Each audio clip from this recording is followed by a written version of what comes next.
party hedduu qaba. What's wrong with it? Democratic pluralism itti amanuu danda'uu qabna Oromoon. Democratic pluralism, not democratic centralism. Democratic pluralism. Paartiileen lama sadii jiraatuun Oromoon ni fayyada malee miidhu.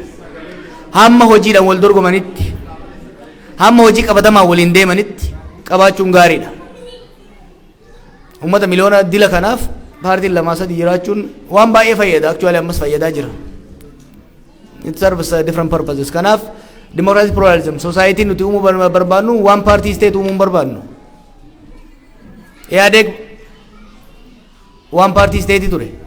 Samboot numaa gara onni jijjiirama dhufe jechuudha. Nuti illeen Oromiyaan nuti gara fuuldura envision goonu plural society ka ta'e diversity keenya kan manage ittiin goonu paartiin garaagaraa yaada adda addaa hoggana adda addaatiin kan dhiyaatu barbaanna. Kanaaf paartiin lama sadii jiraachuun isaa an akka hamaatti ilaalu wanni guddaan isaan jidduutti wal hubannaan jiraachuu irratti hojjechuudha. Waa'ee miidiyaatiin kan kaafame we have to think carefully. Wanni nama keenyatti himuu barbaadu akki kalee irra hojjetu. Akkaataan miidiyaa duritti fayyadamne amma hojjechuu dhabuu danda'a. So we have to be creative. Sistemoota adda addaatiin probably low budget, smaller approach hojjetamaa deemuudha. Karoora tokko tokko hin qabna itti deemama. Miidiyaan barbaachisaadha. Garuu miidiyaa qofa qabaachuun gahaa miti. Strategic use of communication is very important. Strategically fayyadamuu danda'uu qabna jechuudha. Waa'ee isin ajjeesuuf yaalanii ammallee isin ajjeesan. Ani ilmoo silaa taatiin tuu haati tiyya bakka hin dhaqne qabu sila galchuu Sheek Huseen hin dhaqti haadha Abbayyee bira hin dhaqti Gabriel hin bira hin dhaqti bakka hin dhaqne qabdu. Kanaafuu I'm not worried and ultimately I really don't care, you know. Namma jiruu kiyya kanatti I have accomplished.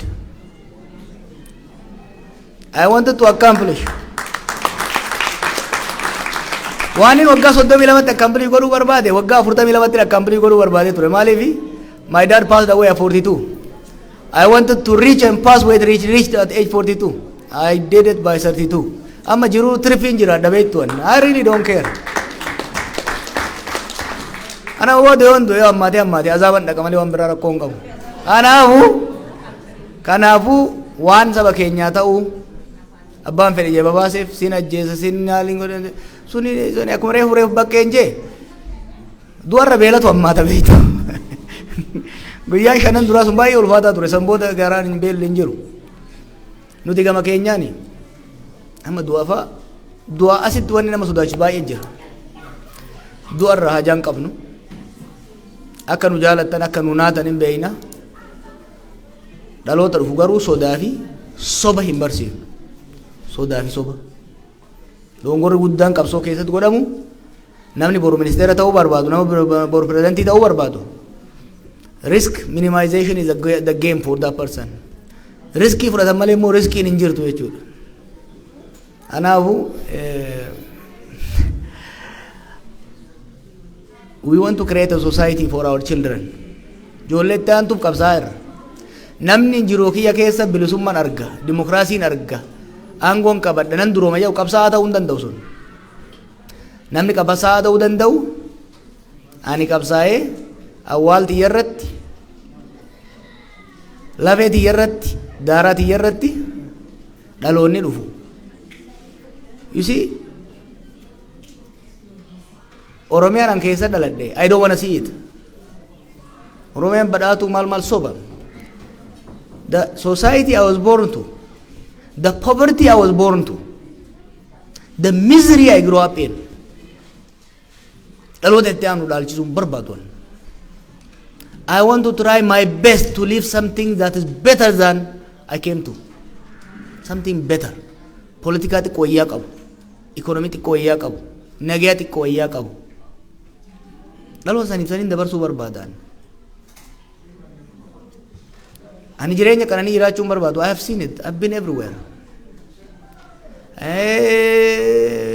I've seen all of it. At least dhaloonni nu booda jiru ajjeechaan akka irraa dhaabbatuuf, baqachuun akka irraa dhaabbatuuf, hiyyummaan akka irraa dhaabbatuuf. We want to create something better. Unfortunate, you know. biyyi 2018 dhaalle politically miserable haa taatu malee economically it was doing okay. waggaa lamatti biyyattii san waggaa 30 duubatti deebite. lola dhiisaa waggaa jennu don't take it lightly. A country like Ethiopia cannot afford war. Even without war, economy in Ethiopia biyya san ummata san baadhachuu hin danda'u. Economy amma Ethiopia qabu, it cannot serve even 30% of the population. Basic life isaanii sustain gochuu hin danda'u. But the madness, the craziness,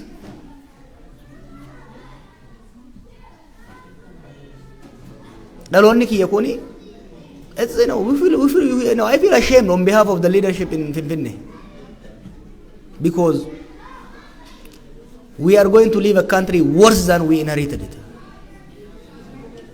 As there is no more tragedy, nothing is more embarrassing than living a country worse than you inherited it. Kanaaf hojiin nu hojjennu kana gochuu irratti kana jijjiiruu irratti at least generationiin kuni abdiin 2018 qabaachaa turre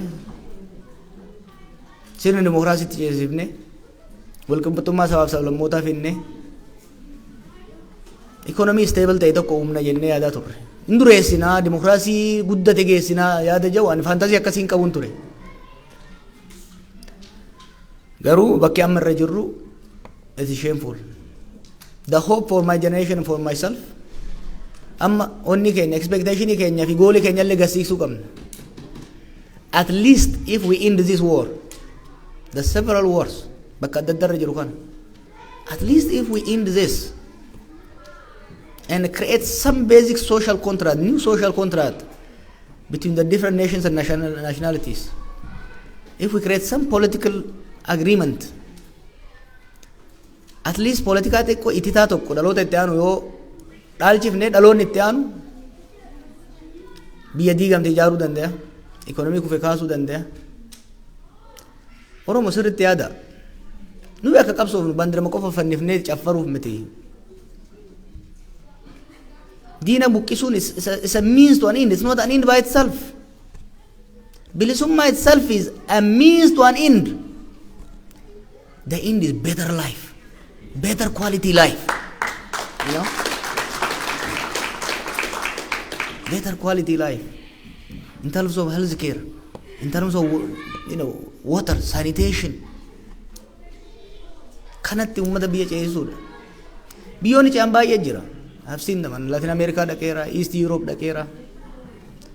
Lolli, I was in Ukraine. Hoggaan qabsoo nagaa qo'adhu Ukraine dhaqeen ture. East Europe kana, Serbia, all of them biyya keessa deemeen jira. Ukraine was an amazing country, fast growing. Now it is destroyed. It will take them years. Nummo wanni amma aarii keessanis nu agarra bar. Wanni xaala'u gidala'u caccabsi buqqaasi wanni hin jenneefi caccabsi buqqaasi kana jedhu ummataaf biyyatu buqqaa deema. Kanumaaf kan waa'ee nagaa irra deebinee kaafnu ultimately ani ergaan qabu, if we get our act together, nu qofami sabab sablammoonni biyya sanii maaliifi Oromoon kophaa isaa nagaa argatu hin jiraatu. Oromoon kophaa isaa bilisoomu hin jiru. Tana mataa keessan keessa baafadha. Bilisummaan Oromoo bilisummaa sabab sablammootaatiin walitti hirkata.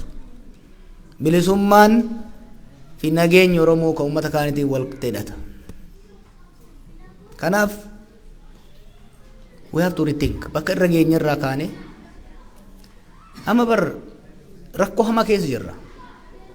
Gara tokkooni mootummaan nu ajjeesa. Gara tokkooni mootummaan maqaa keenyaan aangorra waan jiruuf saba biraatiin immoo teenshinii biraa keessa seenaa deemaa jirra jechuudha.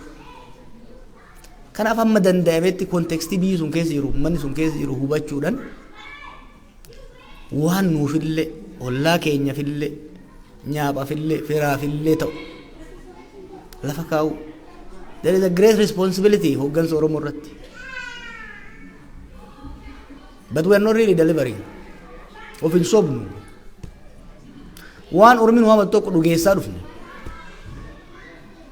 ኦሮሞን ማል ጀም ቱረ ቤታ ዱር ቶኮ ጋፋ ነጎሼ ጎኑ ጀርካ ወጂን jarri kun biyya san bulchuu dhiisi waluu bulchuu hin danda'an nutti of jajan turan nu dhiisa harreen teenyayyuu hin bulchite itti dhaadadha ture reed bulii fudhadhee dho haasawee dabarsan nu dhiisi harreen teennaan bulchiteedhaan ture.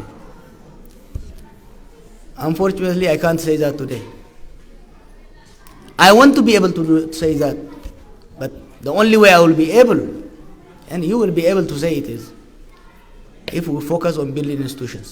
Capability individual institution yoo jaarre irratti of ulleeffanne bakka tokko hin geenya. We will try our best. We are not perfect. Wanni nu jennu kun absolutely perfect karaa keenya qofa sirrii hin jennu. Garuu we believe we have the best intention in our heart. We believe we have the experience and the knowledge. If we put the best interest of our people play together, something better in umnet charragana. Hopefully Rabbi nu gargaara. Yoo dandeenya bakkaan geenya, yoo dadhabne immoo osoo carraa inu kararratti akka taanu taana. Garuu carraaqqiin dhiifnu kararraa isin maynu kanumaa ulfaadhaa nagaan na bula.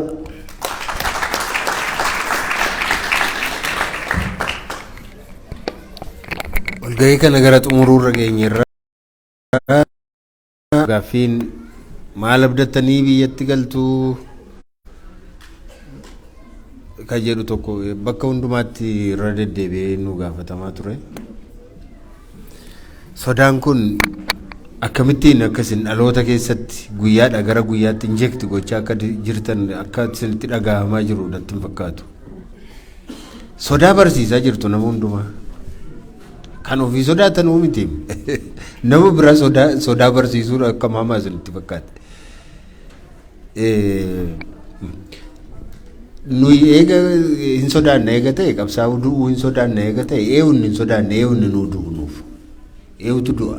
Eenyu nama lubbuun isaa mararre nama lubbuun isaa barbaanne eenyu kan hin jaallanne eenyu kan jiraachuu hin jaallanne eenyu kan hidhamuu barbaadu eenyu hidhamee eenyu akka bilisa nu baasuu barbaadu eenyu akka du'ee bilisa nu baasuu barbaadu maal jechuudha inni achi jiru immoo eewun abdatee jira achi maal abdatee jira dargaggeessi achitti du'u sun kun homaa hin qabne sun guyyaa tokkollee waan gaarii illee nyaatee kan hin beekne kan akka wanti guyyaa guyyaatti du'aa jiru sun karaarraa qabamee hidhamaa jiru sun maal abdateeti nuyi maalidha achi keessatti. Kanaaf nama isa tokko lubbuu isaa kunuunsanii isa tokko immoo lubbuu isaa dabarsanii kennuu hin danda'amu qabsoo keessatti. Namuu gatii isaa kaffaluu qaba. Namiyyuu gatii isaa kaffaluu qaba. Wanti abdatamus hin jiru garuu amaluma qabsoota akkasii kaffalamuutu irra jira. Someone has to pay it and we are ready to pay it. Kaffalaa dhufne ammas kaffaluu dandeenya. Yoo kana ta'e malee akkamittiin dhufuu danda'a eenyu irratti ilaalama wanta akkasii. Kanaaf gaaffii akkasii hin gaafatinaa dura keessan garuu fuulduraatti barbaachisaa miti gaaffiin kun. Gaaffii sodaa Oromootti naquudha akka namni mirga isaaf hin qabsoofi. Si jira jira jabaadhu ka'ii deemi. Ani si jira na abdadhu ittiin jedhu malee abdii maalii qabda maalii midhatta yoo duute yoo si ajjeesanoo jechuun gaariin ta'u gara fuulduraatti. Amala qabsaa'aa miti kuni. Kanaaf gara fuulduraatti silaas lafatti argitanii nu gaafattan hin qabdanii kan akka hin gaafattan eenyullee yoo dhufe hin gaafatina gaaffii akkasii hin gaafatina. እቴዛ አካባቢ ያነሳሽው ሌሎቹን እሱ ስለመለሰ ብዙም መድገም አያስፈልገኝም። ከደገምኩ አበላሽው ይሆናል እሱ የመለሰው ነገርና እየተገደለ ያለውን ሰው አድኑ እንደዚህ ነው የምትይውና እስካሁን ስንናገር የቆየነው ይሄንን ነው። ጦርነት አያዋጣም። የዛሬ ዓመት ጦርነት ሲጀመር ከትግራይ ጋራ ይሄ ነገር አያዋጣም በፍጹም አያዋጣም ብለን እኛ እንደ ፓርቲ ስንቃወም ያኔ የኛ ፓርቲ ብቻ ነበር የሚቃወመው። ሌላው ሁሉ የሃይማኖት አባቶች ሳይቀሩ አባገዳዎች ሳይቀሩ የሀገር ሽማግሌ ሳይቀሩ እየመረቀ ሂድና ተዋጋ እያለ ነበር የላከው አንድ ዘፋኝ ስለ ሰላም ስለ ዘፈነ አንድ ቦታ ላይ ምን ያህል ውርጅብኝ እንደወረደበት ይቅርታ እንዲጠይቅ አንገቱን እንዲደፋ ስለ ሰላም ስለተናገረ ለምን ስለ ሰላም ተናገርክ ተብሎ ይቅርታ እንዲጠይቅ እንዲያለቅስ ተደርጎ ቅስሙ እንዲሰበር አልተደረገም እንዴ? የኛ ፓርቲ ብቻ ነበረ ሽጡን ገትሮ ይሄ ነገር የትም አያደርስም፣ ይኸው የትም አላደረሰም። ዞረን ያ ሁሉ ንብረት ከወደመ በኋላ ቁጭ ብለን እንደገና መወያየት ግድ ሆነ። ግድ ነው። የጦርነት መጨረሻው ውይይት ነው። ለምን መጀመሪያ አንወያየም ነው? ለዚህ ነው እኛ ውይይት የምንለው። ሁሉም ነገር ላይ ሰላም ይቅደም የምንለው ለዚህ ነው። ዞረን መጨረሻው ውይይት ነው። በዛ ነው የሚያበቃው። ስለዚህ አንዱን ሳያደክም የሰው ህይወት ሳይጠፋ ንብረት ሳይወድም ሳንደህይ ከዚህ በላይ ሳንራብ ሳንታረዝ ለምን ወደ ሰላም አንመጣም ነው ምንድነው? ዛሬም ይሄንን ነው የምንገፋው እኛ። በጦርነት የሚያልቅ ነገር ሰላምም አያመጣም፣ ዘላቂ ሰላምም አያመጣም፣ እኩልነትም አያመጣም። ተሸናፊ አለ፣ አሸናፊ አለ፣ የተዋረደ አለ፣ ያዋረደ አለ። ስለዚህ አንገቱን የደፋ አለ፣ አንገቱን ደግሞ ቀና ያደረገ አለ። የሁለት ኃይሎች ግጭት፣ የሁለት ተቃራኒ ኃይሎች ስብጥር ነው በጦርነት የሚደመደብ ነገር። ስለዚህ የሚያኮራ ነገር የለውም። ለመንግስት የምንመክረው ለዚህ ነው። ከህወሓት ጋር እንደምትደራደር ከሌሎችም ተዋጊዎች ጋር ተደራደር።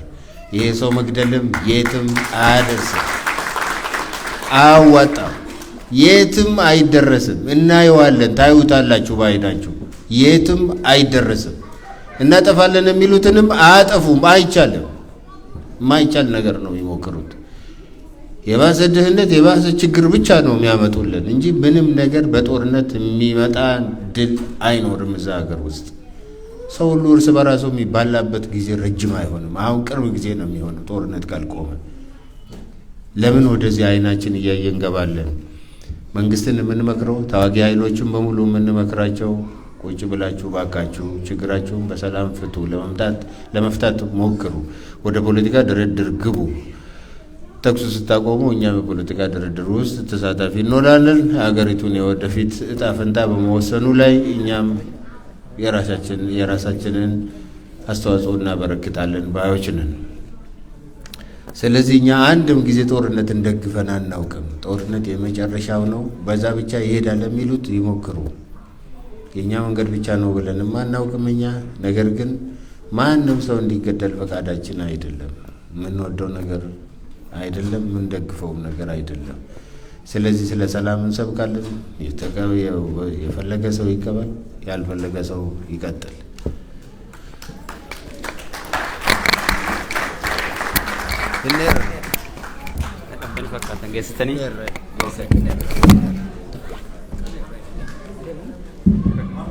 Atau keessumaa kennaa dadhabalee jira waan ta'eef ganamas kilaasii waan ta'eef yeroo tokko karaa nu kennituu fi